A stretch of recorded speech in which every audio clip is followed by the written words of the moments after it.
The Tombfinger secondary was actually the first kitgun I made, and I didn't like it at all. After leveling it, I just gave it right back to Rude Zood. I still don't like it, but both the primary and secondary are good weapons, if you use the right components. As a primary, the Tombfinger can fire charged and uncharged shots. Uncharged projectiles deal impact, puncture and radiation damage, and have a small explosion radius. Fully charged projectiles have a large explosion radius, but deal no puncture damage. The explosion inflicts self-stagger and knockback. As a secondary weapon, the Tombfinger fires a small projectile that detonates upon the first enemy or surface hit. The explosion has a reverse cone shape and damages enemies in front of the original target. The projectile itself deals impact, puncture and radiation damage, and has a guaranteed impact proc. The explosion deals radiation damage. So if you're going to make a secondary Tombfinger, I'd recommend the Haymaker grip for the highest base damage. The low fire rate is actually a plus if you're going to be using hemorrhage in your build. If you want more fire rate, the Love Tap and Ulnaris are also good choices. If you're making a primary Tombfinger, first consider how you want to use it. If you want to use the quick shot, go with the Tremor grip. It has the highest base damage and the lower charge rate won't matter for quick shots. If you want to use the charged shot with its explosion, go with the Brash grip. The difference in the explosion damage isn't that big, but the charge rate is a lot lower compared to the Tremor grip. While choosing your loader, you also need to consider how you're going to use the weapon. You can build the primary as a status primer because of its large explosion and innate radiation damage. In that case, you want to go with one of the loaders with high status chance. I personally don't use it that way because of the explosion knockback. The secondary is more of a single target weapon and has a small explosion radius, so it's better to use a loader with high critical chance. If you're going to use the primary for its charged shot, you can use a loader with a smaller magazine and faster reload time. If you equip Pax Charge, the weapon will reload itself about as fast as it charges. If you want to use the quick shot, you might want a slightly bigger magazine. The secondary should also be fine with a smaller magazine size since its fire rate is rather low. I used the kill stream in all but one of my configurations. This is less variability than I usually do in my kitgun videos, but the main difference is in the grips. I also think that kill stream is the best loader to use because of its high critical chance and fast reload.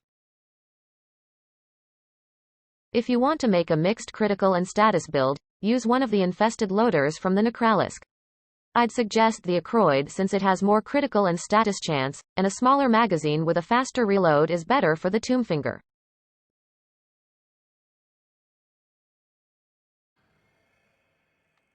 Starting with my kitgun builds, I have two versions of the Tombfinger secondary, a faster and a slower one. The slower one uses the Haymaker grip and Killstream loader. With its guaranteed impact proc and fire rate below 2.5, it's a good weapon for hemorrhage combined with viral damage. It works very similar to the Catchmoon, but with more range and no damage falloff.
My faster version uses the Gibber grip and Splat loader. The same build as before, with hemorrhage and viral damage works worse on this version. Because of the higher fire rate, the chance to inflict slash procs with hemorrhage is lower, resulting in less slash procs.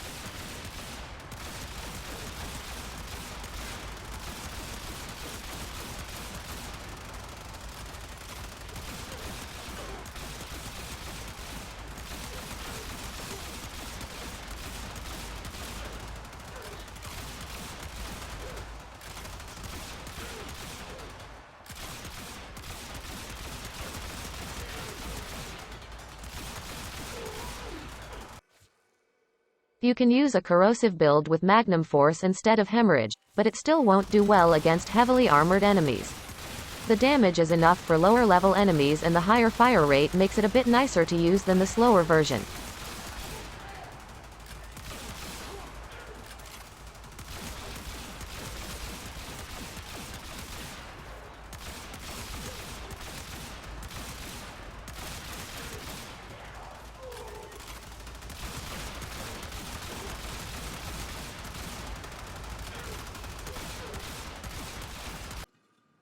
Moving on to my primary versions, I have 3 different ones depending on whether they use the quick or charged shots. The first one uses the steady slam grip and it can be used either way. The build that I'd recommend for either option uses viral damage and hunter munitions. You can replace heavy caliber with primed firestorm for a bigger explosion radius.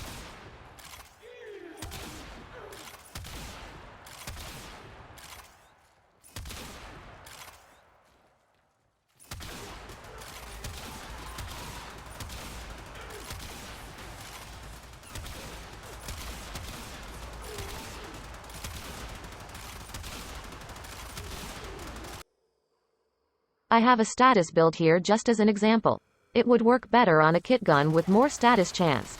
You can use this build for condition overload status priming, but keep the explosion knockback in mind.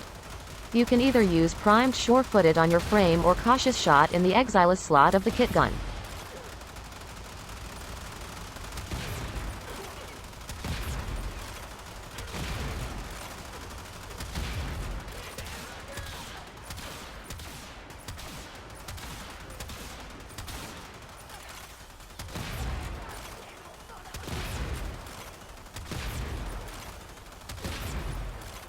My second version uses the tremor grip and it's better for quick shots.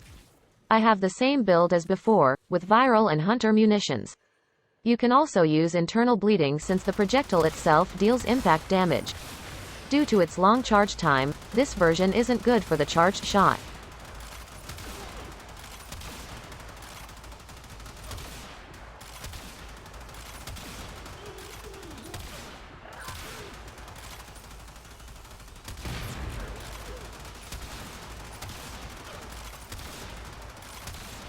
Unless you use it with Gauss and you also put arcane acceleration on him.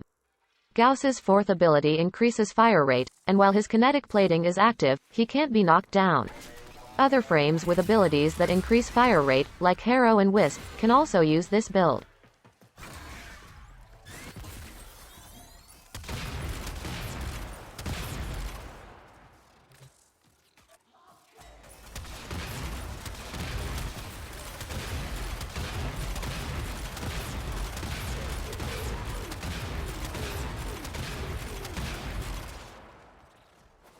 And my third version uses the brash grip and it's better for charged shots in general because of the lower charge time. I have speed trigger in this build to further decrease the charge rate and corrosive for immediate damage. This build is better for lower level enemies since it won't do much to heavily armored units.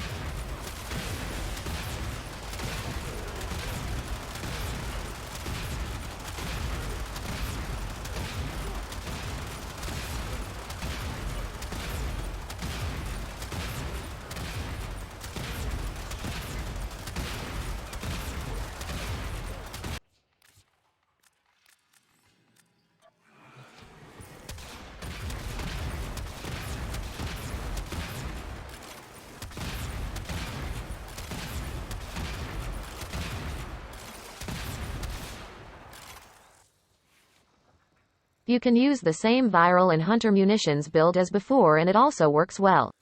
I just have rime rounds here instead of primed cryo rounds to save formas.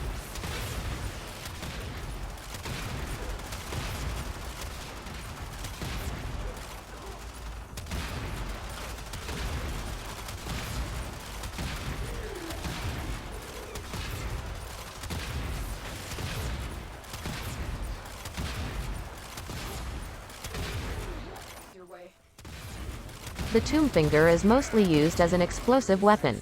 I personally prefer the Kuva Brahma, but the Tombfinger primary is available earlier and can be easier to farm. It also has a larger ammo pool and doesn't require an ammo mutation mod.